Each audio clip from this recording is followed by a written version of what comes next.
بسم اللہ الرحمن الرحیم الحمدللہ والصلاة والسلام علی رسول اللہ وبعد۔ علم النحو کا آج ہمارا 26واں سبق ہے، اور آج کے سبق میں ہم ضمیر مرفوع منفصل پڑھیں گے۔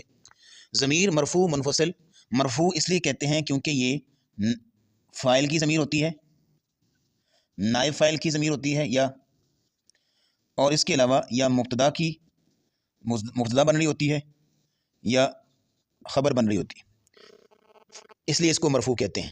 اور یہ جو چار چیزیں ہیں یہ مرفوعات 8 ہوتے ہیں۔ انشاءاللہ آپ پریشان نہ ہوں، ہم مرفوعات کے ٹاپک پہ جا کے تفصیل سے پڑھیں گے۔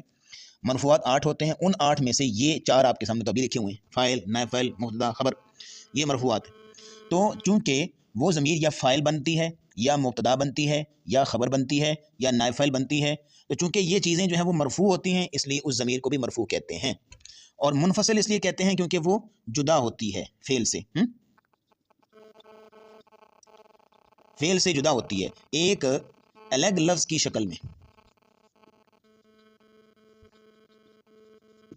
جو متصل ضمیر تھی وہ فعل کے ساتھ جڑی ہوئی ہے، لنکڈ ہے، اس فعل کا حصہ ہے اس اعتبار سے کہ اس کے سپیلنگ میں شامل، اس فعل کے ورڈز میں شامل ہے۔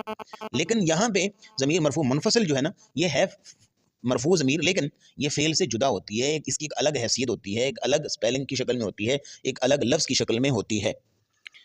وہ کون سی ضمیریں ہیں؟ وہ گنی چنی، وہی انا، بلکہ اس کی ترتیب ہم اپنی جو ہمارے ہاں اسٹوڈنٹس کے ہاں جو معروف اور مشہور ترتیب ہوتی ہے اس کے مطابق رکھتے ہیں اس کو۔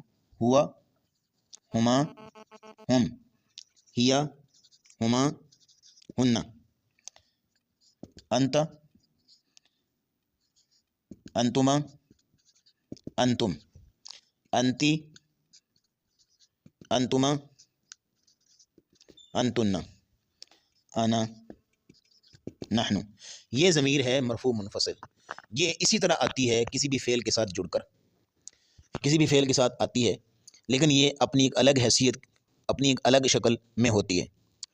اس میں آپ دیکھ لیجئے کہ یہ جو ہوا ہے یہ واحد مذکر غائب، یہ تثنیہ مذکر غائب، یہ جمع مذکر غائب، یہ واحد مؤنث غائب، یہ تثنیہ مؤنث غائب، یہ جمع مؤنث غائب۔ انت واحد مذکر حاضر، تو ایک مرد۔ انتما تثنیہ مؤنث مذکر حاضر، تثنیہ مذکر حاضر۔ انتم جمع مذکر حاضر۔ انتی ہے واحد مؤنث حاضر، حاضر کہہ لیجیے، مخاطب کہہ لیجیے، ایک ہی بات ہے۔ انتما تثنیہ مؤنث حاضر، انتم انتن جمع مؤنث حاضر۔ انا واحد متکلم، ایک بندہ جو بات کر رہا ہے۔ نحن جمع متکلم۔ یہ ضمیر ہے جس کو ضمیر مرفوع منفصل کہتے ہیں۔ ان کو آپ نے رٹا مار کے یاد کرنا اور ان کو سمجھنا ہے کہ یہ جو ضمیر ہے یہ والی یہ کس پہ دلالت کرتی ہے، مرد پہ یا عورت پہ، مذکر ہے کہ مؤنث ہے، غائب ہے کہ حاضر ہے، واحد ہے کہ جمع ہے، یا یہ والی، یہ سب کے بارے میں آپ کو پتہ ہونا چاہیے۔ تو جیسے اس کی مثال آپ کے سامنے رکھتے ہیں، جیسے ہو اللہ، ہو اللہ، وہ اللہ۔ اب ہوا کیا ہے؟ مبتدا، اور اللہ خبر۔ تو یہ چونکہ ہوا ضمیر مبتدا بن رہی ہے اور مبتدا کیا ہوتا ہے؟ مرفوع، اس لیے ضمیر مرفوع ہے۔ منفصل اس لیے کیونکہ یہ جدا ہے، اپنی ایک الگ شکل رکھتی ہے، اس کے ساتھ جڑی ہوئی نہیں ہے، اس کے سپیلنگ میں شامل نہیں ہے۔ تو یہ ہوگی ضمیر مرفوع منفصل۔ جیسے ایک مثال اور لے لیتے ہیں، انت یوسف۔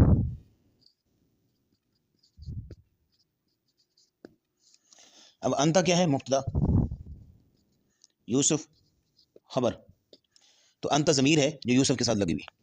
تو یہ ضمیر مرفوع منفصل ہوتی ہے، اس کی 14 صیغے آپ کے سامنے آ گئے۔ ابھی آپ اس کو یہ یاد رکھیے، انشاءاللہ ضمائر کا جو ٹاپک مکمل ہوگا، اینڈ پہ انشاءاللہ ایک پورا لیکچر اس بات پہ ہوگا کہ ہم نے ساری مثالیں اکٹھی کرنی ہیں آپ کے سامنے، قرآن کی، حدیث کی، دیگر عربک ورڈز، وہ آپ کے سامنے مثالیں رکھیں گے اور ان مثالوں کے ساتھ انشاءاللہ سمجھیں گے کہ کون سی ضمیر کون سی ہے۔ ابھی تو ہم چونکہ تعارف پڑھ رہے ہیں، اس کی جو پریکٹس سیشن ہے وہ انشاءاللہ بعد میں آئے گا۔ اب آئیے ضمیر منصوب، اور منصوب کی بھی آپ کو پتا ہے وہ 2 قسمیں، منصوب متصل اور منصوب منفصل۔ ضمیر منصوب متصل، منصوب اس کو اس لیے کہتے ہیں کیونکہ یہ یا تو مفعول بنتی ہے، مفعول بنتی ہے، اور مفعول جو ہے منصوب ہوتا ہے۔ منصوبات جو ہے نا 12 ہیں، منصوبات 12 ہیں، جیسے مرفوعات 8 تھے، اس طرح منصوبات جو ہیں 12 ہیں، یعنی ایسے اسماء، ایسے اسم جو کہ منصوب ہوتے ہیں، جن پر نصب آتی ہے، زبر آتی ہے کسی عامل کی وجہ سے، تو وہ خود ایسی جگہ پر ہوتے ہیں جو کہ نسبی جگہ ہے، جس پہ نسبی حالت ہوتی ہے، ان کو منصوبات کہتے ہیں، وہ 12 ہیں، ان میں ایک ہے مفعول۔ تو یہ ضمیر منصوب ہوتی ہے 2 وجہ سے، ایک یا تو یہ مفعول ہوگی، یعنی مفعول ایسا اسم ہوتا ہے کہ اس پر کام ہو رہا ہے، ضرب امر زیدن، مارا امر نے زید کو، تو زید کیا ہے جس کو مارا جا رہا ہے، زید کیا ہے، مفعول ہے، تو وہ ضمیر مفعول ہوتی ہے، منصوب اس وجہ سے کیونکہ وہ مفعول ہوتی ہے۔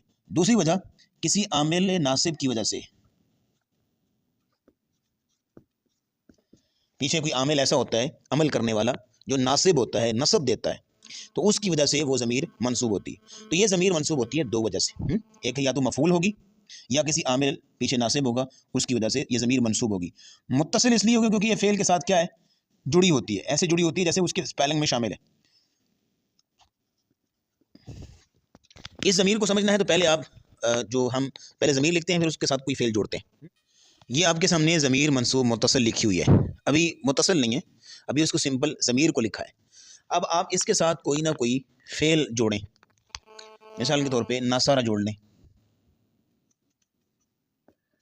یا ناصرہ نہیں تو ضربہ سے زیادہ اچھی سمجھ آئے گی، ضربہ ہو بن گیا نا، ضربہ ہما، ضربہ ہم، ضربہا، ضربہما، ضربہن، ضربکا، ضربکما، ضربکم، ضربکی، ضربکما، ضربکن، ضرب۔ اب یہاں پہ ایک بات نوٹ کر لیجئے، پہلے اس کو لکھ لیتے ہیں، ضربنا، ضربنا، یہ ضربا یہ بن رہا ہے، ضربا یہ۔ اب مسئلہ یہ ہے، با کہتا ہے کہ میرے اوپر زبر ہونی چاہیے کیونکہ فعل ماضی ہے، فعل ماضی کے آخر میں مبنی ہے، زبر آنی ہے، تو اور یا کہتی ہے کہ مجھے پہلے کسرہ ملنا چاہیے، زیر ملنی چاہیے، میرے سے پہلے زیر ہو اس کے بعد میں آؤں گی، ورنہ میں نہیں آ سکتی۔ اور ماضی کہتا ہے کہ بھئی میرے پاس تو فتح ہے، میرے پاس زیر نہیں ہے، لہٰذا میرا تیرے کے ساتھ جوڑ نہیں بنتا۔ یا کہتی ہے میرے ساتھ جڑنا پڑے گا، تمہیں کہیں سے کوئی یا کا زیر کا بندوبست کرو، وہ کہتے ہیں میرے پاس ماضی کہتا ہے میرے پاس ہوتا ہی زبر ہے، تو میں زیر کا بندوبست کیسے کروں؟ تو ایک نون کھڑا تھا یہاں پہ جس کو کہتے ہیں نون وقایا، اس نے کہا لڑو نہیں بھائی، میں آ گیا ہوں، میں کرتا ہوں تمہارا بندوبست، تو وہ آگے یہاں پہ ٹک گیا، اس نے نون نے لے لی زیر، تو یا بھی خوش ہو گئی کہ مجھے زیر مل گئی ہے، میرے سے پہلے حرف پہ زیر ہے، اور ماضی بھی خوش ہو گیا کہ میرا جو زبر ہے وہ برقرار ہے، مجھے کوئی ٹینشن نہیں۔ اسے کہتے ہیں نون وقایا۔ تو اصل میں یہ کیا بن گیا، ضربا نی، ضربا نی۔ تو نون وقایا، وقایا کہتے ہیں بچانے والا، وقایا کا مطلب کیا ہوتا ہے، بچانے والا۔ نون وقایا بچانے والا نون، کہ جس نون نے آ کے یا کو فتح سے بچا کے زیر دے دی، اور با کو جو ماضی ہے ضربا اس کو کسرہ سے بچا کے اس کا فتح باقی رکھا، ضربا ماضی کو بھی بچا لیا اور یا کو زبر سے بچا لیا، یا کو زیر دے دی، تو اسے کہتے ہیں نون وقایا کا۔ نون وقایا مطلب بچانے والا نون، ٹھیک ہے جی۔ تو بہرحال یہ ایک ضمنی بات آ گئی تھی، نون وقایا کے بارے میں آپ کو بتا دیا۔ فی الحال ہم بات کر رہے ہیں ضمیر منصوب متصل پہ۔ آپ کے سامنے ہم نے ساری ضمیریں لکھ دی اور ساتھ میں ایک فعل جوڑ دیا جو یہ بتا رہا ہے کہ بھائی یہ کون سی ضمیر ہے۔ اب آپ دیکھیے اس کا جو ترجمہ ہے، ضربہو، ضربہو، یہ جو ہے نا واحد مذکر کے صیغے ہیں، مذکر غائب کے، واحد نہیں مذکر غائب کے صیغے ہیں۔ یہ مؤنث غائب، یہ مذکر حاضر، یہ مؤنث حاضر، اور یہ دونوں جو ہیں متکلم کے۔ اس کا ترجمہ آپ نے کیا کرنا ہے، ضربہو، اس نے مارا اس ایک مرد کو، یہ ضربہ اس نے مارا فعل ہے، اس میں ہوا ضمیر کیا ہے؟ فاعل ہے، وہ پیچھے آپ پڑھے ہیں نا ضمیر مرفوع، تو ضربہ مستتر ہے، ضربہ کے اندر ضمیر ہوا مستتر ہے، وہ بن رہی ہے فاعل، تو یہ فعل فاعل ہو گیا. اور یہ جو ہاپش ہو جو ضمیر ہم نے لگائی ہے ضمیر منصوب، یہ ہے مفعول. اس نے یہ والا دیکھیے، اس نے مارا اس کو، جس کو مار پڑ رہی ہے وہ مفعول ہے، تو وہ ہاپش ہو ضمیر ہے جو مفعول ہے. تو مفعول کیا ہوتا ہے؟ منصوب. تو یہ ضمیر منصوب ہو گئی مفعول بننے کی وجہ سے، اور چونکہ یہ فعل کے ساتھ جڑی ہوئی ہے یہ متصل ہے، یہ ہوتی ہے ضمیر منصوب متصل. اسی طرح یہ دیکھیے فعل، اس میں ہوا ضمیر فاعل اور ہما کیا ہے؟ مفعول، جس کو مار پڑ رہی ہے، جن دونوں کو مار پڑ رہی ہے وہ منصوب، تو یہ ضمیر منصوب ہے. اسی طرح یہ بھی فعل فاعل اور مفعول، فعل فاعل مفعول، فعل فاعل مفعول، فعل فاعل مفعول. ٹھیک ہے جی. اسی طرح یہ ضربہ کا، اس کو دیکھ لیجئے، ضربہ فعل، اس میں ہوا ضمیر کیا ہے؟ فاعل ہے، اور کاف زبر کا، تجھے مار پڑ رہی ہے، ضربہ کا تجھے مارا اس نے، تو جس کو مار پڑ رہی ہے وہ تو، کا زبر کا، یہ مفعول ہے، تو مفعول منصوب ہوتا ہے. یہ سارے جو ہے نا، یہ آپ کے سامنے یہ جو بلو کلر میں لکھی ہوئی ہیں ضمیریں، یہ ساری یہاں پہ مفعول بن رہی ہیں، سیغے میں، ترکیب میں یہ ساری منصوب بن رہی ہیں. یہ ضربہ نہ ہمیں مارا، ہم کون ہیں یہاں پہ؟ منصوب، مفعول جو ہے. ضربہ نی مجھے، تو میں یہاں پہ مفعول منصوب. تو یہ چونکہ ضمیر منصوب ہے مفعول بنتی ہے، اور مسئلہ یہ ہے کہ یہ فعل کے ساتھ جڑی ہوئی ہے، اس لیے اس کو ضمیر منصوب متصل کہتے ہیں، ضمیر منصوب متصل کہتے ہیں. تو یہ ہو گئی ضمیر منصوب متصل کی کہانی. اگلے سبق میں انشاءاللہ ضمیر منصوب منفصل کے بارے میں پڑھیں گے. آج تک اتنا کافی ہے.